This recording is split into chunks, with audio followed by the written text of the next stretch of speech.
नमस्कार, सत श्री अकाल, आदाब। स्वागत करते हैं हम आपका, इस्तकबाल करते हैं आपका, क्या बोलते हैं उसको, आपका झंडा बुलंद हो। ठीक है मित्रों, तो देखते हैं फंडामेंटल राइट के बारे में। बहुत ज़्यादा फॉर्मल नहीं होना है, हम इनफॉर्मल आदमी हैं तो इनफॉर्मल ही रहेंगे, ठीक है।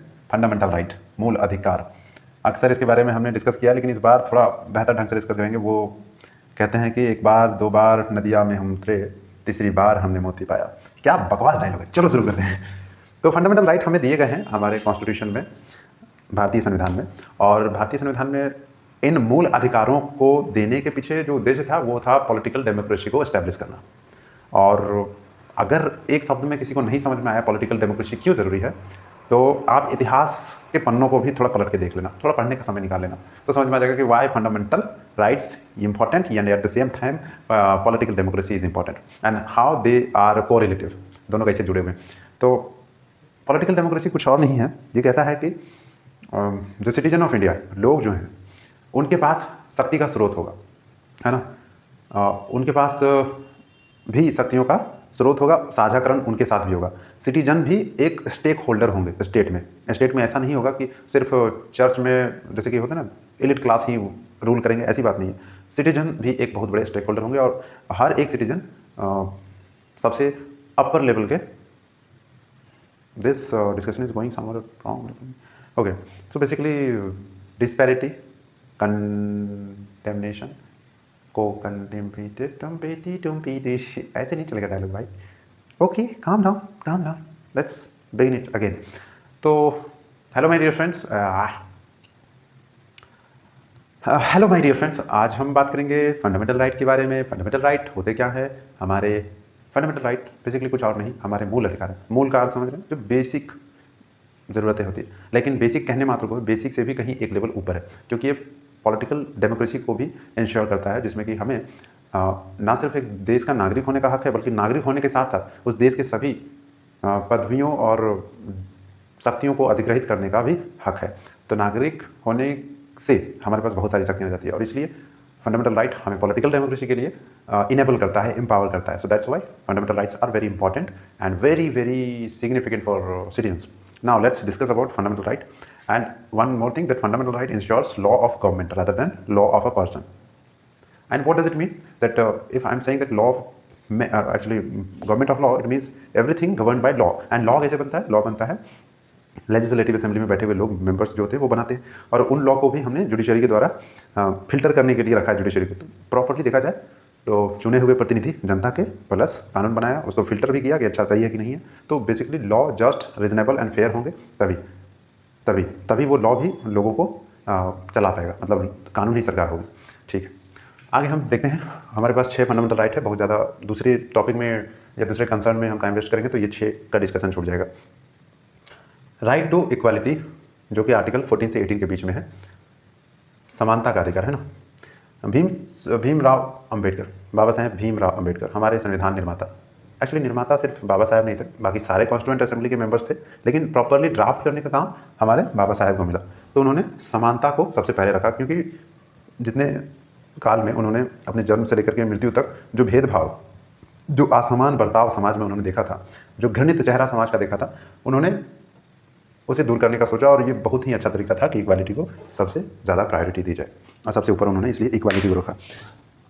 और इसके लिए बहुत सारे डिबेट्स भी हुए। हालांकि कॉन्स्टिट्यूशन में, कॉन्स्टिट्यूएंट असेंबली की डिबेट्स पढ़ने में सच में बड़ा मज़ा आता है। अगर आप कभी भी, आपको अगर इसमें इंटरेस्ट हो और समय हो तो आप ज़रूर पढ़िएगा।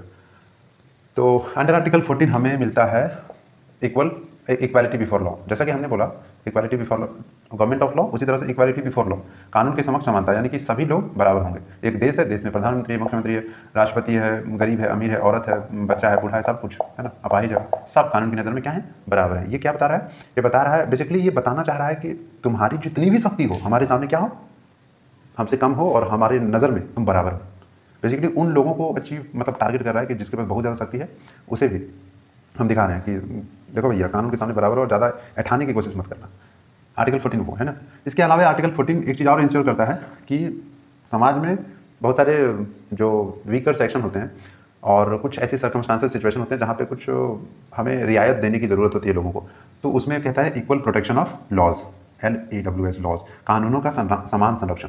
जब ज़रूरत पड़ेगी तो हम संरक्षण देंगे। जैसे कि उदाहरण के तौर पर एक बच्चा कोई छोटा सा अपराध करता है, एक बड़ा अपराध करता है, तो हम बच्चे को थोड़ा फेवर देंगे क्योंकि इसकी जो मेंटल एज है और बाकी इन्फ्लुएंशियल फैक्टर है जिसके कारण ये अपराध कर सकता है। लेकिन बड़े को हम ज़्यादा सज़ा देंगे। ज़्यादा सज़ा का मतलब है कि बिल्कुल कानून के तहत ही देंगे, जो भी कानून होगा कंसीडर करेंगे कि इसके लिए कौन सा कानून अप्लाई होगा, इसके लिए कौन सा कानून अप्लाई होगा, क्योंकि सिचुएशन सर्कमस्टेंसेस दोनों के लिए अलग है। ठीक, तो इक्वल प्रोटेक्शन ऑफ लॉ में ये है बेसिकली दोनों ही आर्टिकल इक्वालिटी को स्थापित करने की कोशिश करते हैं। वाह, okay, so this is article 14, right. बहुत ज़्यादा टाइम नहीं है तो हम बहुत ख़राब तरीके से भी डिस्कस नहीं करेंगे, डोंट वरी। 15 है, 15 कहता है कि भाई प्रोहिबिशन ऑफ डिस्क्रिमिनेशन, भेदभाव का खात्मा करो, खात्मा। कोई भी किसी भी तरह का भेदभाव नहीं होना चाहिए, खास तौर से सामाजिक स्थलों पर, जैसे कि कुआं, घाट, नदी इत्यादि इत्यादि जगहों पर, रेस्टोरेंट, वहाँ पे क्या है कि आपके साथ भेदभाव नहीं किया जा सकता। भेदभाव का अर्थ आप समझ रहे हैं। हमारे देश में जाति व्यवस्था थी, हमारे देश में कुछ लोग अपने आप को ज़्यादा ऊंचे समाज से समझते हैं, तो निचले समाज वाले को इस घाट में नहाने नहीं देंगे, और तमाम तरह की बातें, मतलब कि आपको इस कप में चाय नहीं दिया जाएगा, या फिर एक नौकरी में एक व्यक्ति को ज़्यादा तवज्जो दी जाएगी, दूसरे वाले को नहीं। रंग के आधार पर, जन्म के आधार पर, लिंग के आधार पर, जाति के आधार पर, इन आधारों पर भेदभाव नहीं किया जाएगा। हालांकि कुछ और आधार हैं जिस पर भेदभाव किया जा सकता है स्टेट के द्वारा, और ये सब जो अधिकार हैं वो स्टेट और इंडिविजुअल दोनों के खिलाफ प्राप्त हैं। मतलब कि राज्य तो सीधे तौर पर भेदभाव नहीं कर सकता, और दूसरा कि व्यक्ति भी अपने जो होता है ना, गांव में एक व्यक्ति बहुत ही ज़्यादा इन्फ्लुएंशियल होता है, तो वो भेदभाव करने की क्षमता रखता है, तो ऐसा व्यक्ति भी भेदभाव हमारे साथ नहीं कर सकता। According to article 15 we can go directly supreme court. तो बस आर्टिकल 15 हमारे लिए भेदभाव रहित समाज का निर्माण करता है। ठीक है, अब हम देखेंगे 16। देखिएगा 16 क्या कहता है कि equal opportunity in matter of public employment. इसमें पब्लिक एम्प्लॉयमेंट क्या देख रहा है, इक्वल एम्प्लॉयमेंट नहीं दे रहा है, इक्वल अपॉर्चुनिटी दे रहा है पब्लिक एम्प्लॉयमेंट में। मतलब स्टेट के द्वारा बेसिकली दिए जाने वाले रोजगार में सबको समान अधिकार होगा। जैसे कि UPSC, JPSC, civil service examination, तमाम तरह के जो एग्ज़ाम और रोजगार की व्यवस्था कराई जाती है सरकार के द्वारा, वहाँ पे सबको समान अवसर दिया जाएगा। समान अवसर का मतलब क्या है, इसका मतलब ये नहीं कि कोई भी यूपीएससी भर सकता है, भले उसका क्राइटेरिया तो मैनेज करना ही पड़ेगा। ठीक है, जैसे कि ग्रेजुएट है कोई, और चाहे वो किसी भी शहर से हो, यूपीएससी में अप्लाई कर सकता है। सबसे बड़ी एग्जामिनेशन में, दुनिया के भारत के toughest examination, civil service examination में। तो ये है equal opportunity in public employment. ठीक, इसके 4 एक्सेप्शन हैं। एक्सेप्शन को अभी हम डिस्कस नहीं करेंगे। एक्सेप्शन है कि भाई स्टेट डिस्क्रिमिनेट कर सकता है प्लेस के आधार पर, है ना, कि जिस जगह पे रहते हो वहाँ पे रह करके काम करना ज़्यादा आसान है, तो दूसरे लोगों को हम हटा देंगे, भागो यहाँ से। ठीक, 16 हो गया। 17 क्या कहता है भाई, अनटचेबिलिटी। एक शर्मनाक प्रथा हमारे भारत देश का, अनटचेबिलिटी, जो ऐतिहासिक रूप से सिर्फ भारत में ही खासतौर पे, मतलब दुनिया के और देशों में रही होगी, लेकिन उतनी चमकी नहीं जैसे यहाँ चमक गई। तो ये दलितों के साथ खासतौर से किया जाता था, है ना, और इसके लिटरल फॉर्म में नहीं लिया गया, बल्कि हिस्टोरिकल जो पर्सपेक्टिव है इंडिया का, उसके आधार पर लिया गया कि जब पंडित चलते थे रास्ते से तो दलित कोई उसकी परछाई भी ना छू जाए, ऐसा है ना। ये जो अनटचेबिलिटी है बहुत ही ख़राब तरीके से, इसमें क्या है कि बड़े कास्ट के व्यक्ति को अगर कोई छोटा जाति, शूद्र या फिर दलित छू दे तो वो अपवित्र हो जाता था, उसके लिए इस दलित को या शूद्र को बहुत ही ज़्यादा दंड मिलता था। तो इस अनटचेबिलिटी को एक बहुत ही ज़्यादा पनिशेबल ऑफेंस बना दिया गया है अंडर आर्टिकल 17। और आज भी आप देखते होंगे, कई बार न्यूज़पेपर में घटनाएं सुनने को आते हो कि भाई इस तरह से किया गया, दलितों को जूठा बर्तन मांजने को कहा गया, या फिर एक प्रथा पालन करते आए हैं और उसमें दलितों ने इस बार बोला कि अब से मना करते हैं, हम नहीं करेंगे ये सब काम, और ऐसे में मना करने पर हिंसा हो जाती है, और वही कई बार न्यूज़पेपर में आ जाता है। तो आज के टाइम पर भी अनटचेबिलिटी फॉलो की जा रही है, प्रैक्टिस की जा रही है, और ये सच में बहुत ही ज़्यादा पनिशेबल ऑफेंस है। इसमें अगर केस हो गया तो बहुत ही ज़्यादा मुश्किल है आपको छोड़ना। ठीक है, 18 क्या है, 18 है भाई अबॉलिशन ऑफ टाइटल्स, मतलब कि उपाधियों का अंत।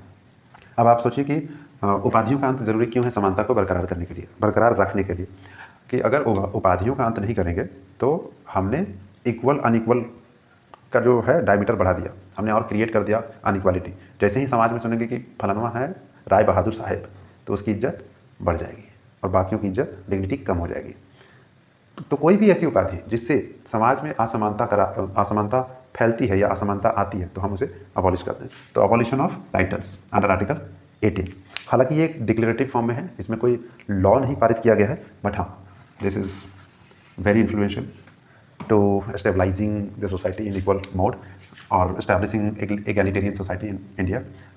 Okay, सो हमने 14 to 18 डिस्कस किया कि भाई इक्वालिटी के लिए हर एक आर्टिकल जरूरी है, whether it is equal protection of law, equality before law, provision of discrimination and untouchability and also the abolition of title. सब चीज़ इक्वालिटी को इंश्योर करते हैं और प्रमोट करते हैं। ठीक है, नाउ हम देखेंगे राइट टू फ्रीडम। ये बहुत ही अच्छा आर्टिकल है, वैसे आर्टिकल तो सारे अच्छे हैं। 1922 अंडर आर्टिकल 19 हमारे पास 7 अधिकार थे। 7 कौन कौन से थे भाई? स्पीच एंड एक्सप्रेशन पहला था, right to speech and expression, कि भाषण देने और अभिव्यक्त करने की आज़ादी थी। और इसमें फिर 1 में भी बहुत सारी चीज़ों को सुप्रीम कोर्ट ने मेंशन किया कि अभिव्यक्त करने में केवल बोलना ही नहीं आता, लिखना भी आता है, दूसरे की बात को भी बताना है ना। हो सकता है कोई व्यक्ति उतना सक्षम ना हो तो आप उसके एवज में उसका एक्सप्रेशन है ना, स्पीच एंड एक्सप्रेशन। दूसरा क्या है? दूसरा है असेंबली, असेंबल होने का अधिकार, मतलब कि जमा होने का अधिकार। जमा हो गए तो क्या बनाएंगे? एसोसिएशन बनाने का अधिकार। एसोसिएशन बना लिए तो क्या करेंगे? मूवमेंट, घूमने फिरने का, पूरे देश में एकदम फ्रीली मूव कर सकते हैं कहीं भी। और मूवमेंट करते करते व्यक्तिगत तौर पे कर रहे हैं तो पसंद आ गया जगह तो क्या करेंगे? भाई प्रॉपर्टी चाहिए, तो राइट टू प्रॉपर्टी भी था तो उसको अबॉलिश कर दिया गया। उसके बाद सेटल होने के बाद क्या है? प्रोफेशन, यानी कि काम धंधा भी तो चाहिए, वहाँ रहेंगे तो ये 6 अधिकार थे, जिसमें कि right, speech and expression, assembly में बेसिकली हम जब बोलते हैं, भाषण देते हैं, जमा होते हैं, अपनी कोई एक मुद्दे को रखते हैं। और फिर एसोसिएशन में पॉलिटिकल पार्टी भी शामिल है, ट्रेड यूनियन भी शामिल है, सब कुछ शामिल है ना। और ये ना सिर्फ एसोसिएशन बनाने का बल्कि उसे कंटिन्यू रखने का भी अधिकार है। और अगर ये आर्टिकल हट गया तो आज के डेट में भी पॉलिटिकल पार्टियों को रहने का फिर कोई अधिकार नहीं है। जिस आर्टिकल के तहत बने हैं अगर वही हटा दिया तो वो भी नहीं रहेगा। हालांकि नियम में फेरबदल करने पर ये ऐसा हो सकता है कि वो लोग रह जाए और हम लोग ना रहें। ठीक है, मूवमेंट, घूमने फिरने की आज़ादी, पूरे देश में विचरण करने की पूरी छूट है, एक्सेप्ट ट्राइबल एरियाज़ में, क्योंकि उनके डिस्टिंक्ट कल्चर और लैंग्वेज को बचाने के लिए और पब्लिक ऑर्डर बनाए रखने के लिए, 2 चीज़ों के कारण, है ना। प्रॉपर्टी खरीदने की तो बात होती ही है, घूमेंगे तो प्रॉपर्टी, राइट टू रिसाइड और सेटल, कहीं पे भी भारत के किसी भी कोने में आप रह सकते हैं। ठीक, और फिर प्रोफेशन, कोई भी प्रोफेशन फॉलो कर सकते हैं, वेदर टीचिंग, लेबर और वट एवर, जो भी आपको फॉलो करना है, लॉयर एक्सेट्रा वहाँ पे। ठीक है, लेट्स गो। जब ब्रॉड मैनर में डिस्कस करना हो तो और भी बहुत ज़्यादा कुछ डिस्कस किया जा सकता है, हालांकि I have to complete this video first and primary. Okay, right against exploitation. Okay, sorry 19 हमने डिस्कस किया, लेकिन 20 कहाँ जाएगा भाई? 20 है। 20 में अनुच्छेद 20 में कहता है कि प्रोटेक्शन उन लोगों को मिलता है जिन्हें डिटेन किया गया है और उन्हें एक्सेसिव पनिशमेंट, मतलब बेसिकली जिन्हें गिरफ्तार किया गया है उनको एक्सेसिव पनिशमेंट से बचाता है। मतलब आपने अपराध किया, आपको चाहिए क्या कि भाई एक रीजनेबल, जस्ट एंड फेयर जो पनिशमेंट हो सकता है कानून के द्वारा, वही पनिशमेंट मिले, ना कि हमको कुछ और भी मिल जाए। तो इसमें 3 प्रोविज़न किए गए हैं, 1 2 3। नो डबल जीओपार्डी, मतलब एक अपराध के लिए 2 बार सज़ा नहीं। और तीसरा मुझे याद आ रहा है कि ये है नो सेल्फ इन्फॉर्मेशन, मतलब अपने ही खिलाफ गवाही नहीं देना है, आपको देने के लिए बाध्य भी नहीं किया जाएगा, इसलिए पुलिस में दी गई गवाही उसे कोर्ट में नहीं माना जाता। ओके, दूसरा क्या था? दूसरा मैं भूल गया मैं। इट्स ओके, भूल गया, इसमें क्या है? चलो 20 डिस्कस नहीं करना है। 21 देखिए, 21 है right to life and personal liberty बोले तो ये आर्टिकल बहुत ही ज़रूरी आर्टिकल है, और खास करके 20 भी ज़रूरी है। तो 20 और 21 को बेसिक स्ट्रक्चर का पार्ट बताया गया, ना सिर्फ 21 बल्कि 20, 21, 14, 13 ये सब बेसिक स्ट्रक्चर के पार्ट हैं। आर्टिकल 32 भी बेसिक स्ट्रक्चर के पार्ट हैं। और जब मैं कह रहा हूँ बेसिक स्ट्रक्चर मतलब क्या, इन्हें किसी भी संवैधानिक संशोधन अधिनियम द्वारा बदला नहीं जा सकता, ठीक है। तो 21 में बेसिकली है कि भाई राइट टू लाइफ में, मतलब कि are you tired? Okay, let's pause it.